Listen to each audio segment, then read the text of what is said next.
Welcome to News. Okay, let's unpack this. We're starting with some significant political and economic currents in the U.S. President Donald Trump has publicly expressed deep skepticism about official employment reports. Yeah, going as far as calling revisions a scam. Exactly.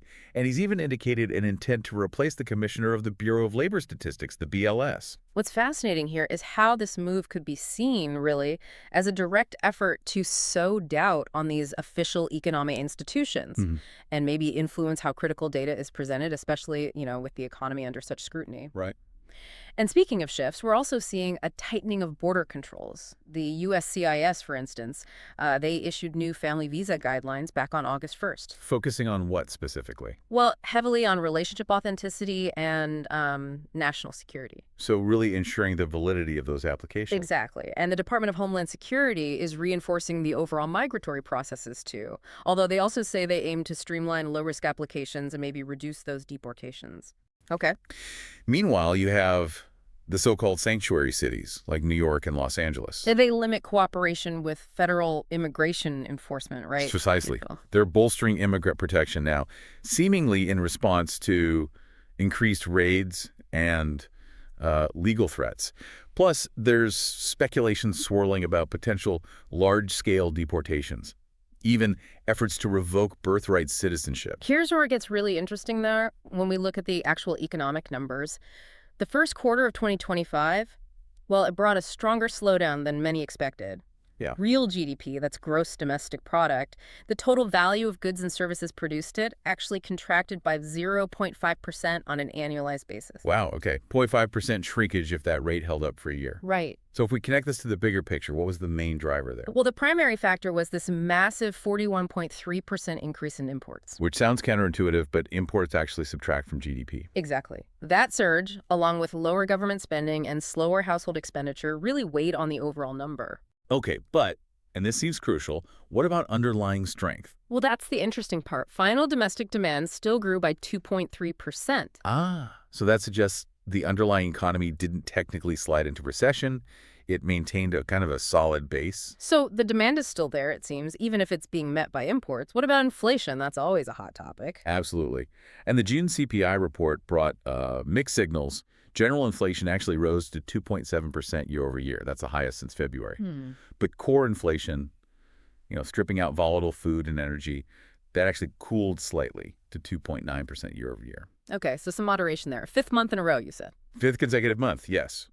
However, tariffs, they continue to exert upward cost pressure on goods like furniture and clothing. Right. And that context really supports the Federal Reserve's cautious stance. They're resisting rushing to lower interest rates, even with political pressure mounting. Okay, so from the complexities of economics, let's pivot to something truly awe-inspiring. The cutting-edge advances happening in science and medicine right now. Yes, some amazing stuff.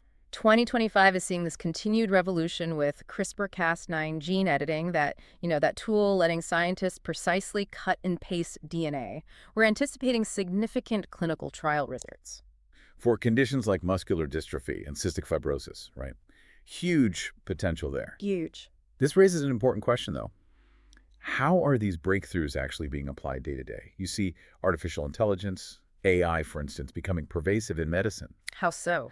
Well, it's aiding diagnostics, it's enhancing surgical precision through robotics, even monitoring regenerative therapies, and then there's the incredible progress in microbiome research. Studying all the microorganisms in our bodies. Exactly. That field is expected to lead to personalized treatments for things like obesity, diabetes, gastrointestinal issues, and AI is playing a critical role there too, optimizing the predictive models. And there's really high anticipation for upcoming clinical trial results expected this year and next.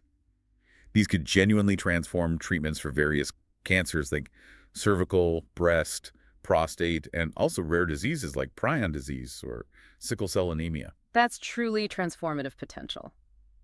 Okay, now for a dose of pure thrill. Let's talk Formula One. Yeah. The Hungarian Grand Prix, August 3rd. Clear dominance from McLaren.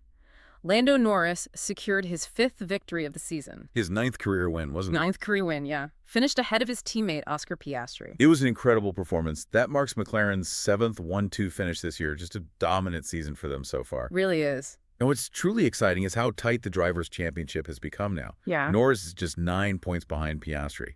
Wow. The fight for the title is absolutely red hot. Incredible. And from high-speed thrills to a historic cultural milestone, K-pop group Twice. They just made history at Lollapalooza Chicago on August 2nd. Yes, that's right. They became the first female K-pop group ever to headline the main stage there. That's huge. Huge. They performed an 80-minute show to this massive crowd. It included the live debut of Takedown, that's from the K-pop Demon Hunters soundtrack, and featured an impressive drone show alongside it. Very cool. Yeah, their whole 21-song set list, the choreography, the live sound, it all receives significant praise. Really a groundbreaking moment for K-pop on a global stage like Lollapalooza. So what does this all mean for you listening? We've just navigated through, well, the complexities of global politics and economics, peered into the future of scientific discovery, and celebrated significant cultural achievements. Definitely a lot to take in. It is, but gaining this kind of diverse knowledge quickly is, I think, invaluable. And maybe this raises an important question. In a world where information moves so rapidly and covers such diverse ground, how do we choose what truly matters? Yeah. And, what does it mean to be truly informed in this new landscape? Something to chew on.